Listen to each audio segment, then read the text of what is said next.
I think that the Kurdish movement under the leadership of Öcalan had begun to really strike out on an alternative understanding of what liberation should mean in the 21st century.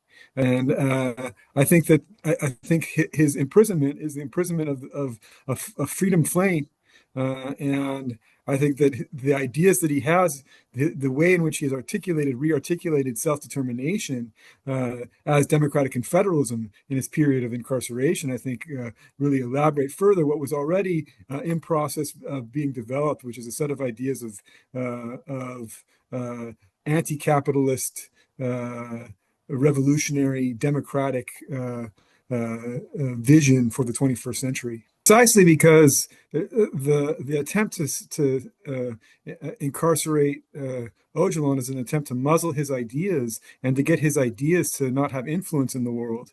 But in fact, he's managed to articulate an incredible amount of he's produced an incredible amount of literature, really important theoretical and global framework for of democratic modernity. This is something that has inspired millions of people, and it also was the concrete force as a set of ideas behind the revolution in Rojava, which re-sparked the revolutionary imagination around the globe. And so his ideas become more and more powerful. The ideas of the Kurdish freedom movement become more and more influential. I spent time in Nairobi in Africa, and people in Nairobi, when they hear about Öcalan's ideas, are very enthusiastic about them. That the attack upon Rojava is the attack upon an alternative model in a world in which we are spiraling out of control.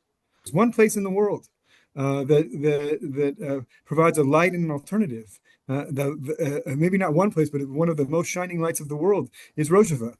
And it stands for this alternative understanding of what an anti-capitalist, gender emancipation, ecological sustainability, democratic understanding of an alternative to the hierarchical tyranny in which the world is immersed. My suspicion is that Öcalan had played a role in the background of getting back towards some kind of negotiation, some kind of political negotiations happening. That's my suspicion, is that Öcalan played a role in avoiding a genocide, stopping an atrocity. I also think it's interesting the role that Barzani played.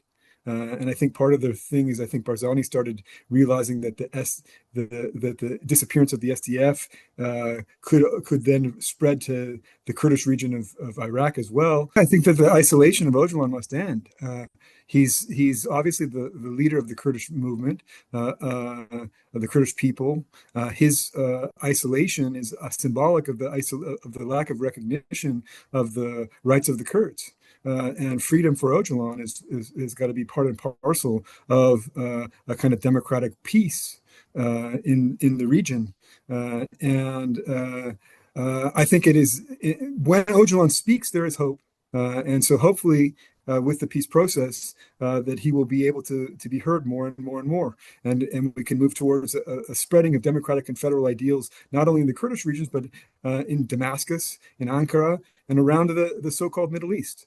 Yeah, I think that the Kurdish freedom movement would be incredibly strengthened, obviously, by his freedom, but not only the Kurdish freedom movement. I think the freedom movements around the globe could be strengthened by his ability to communicate and coordinate freely with other people around the globe about what democratic confederalism requires, because we need to be spreading democratic confederalism around the globe.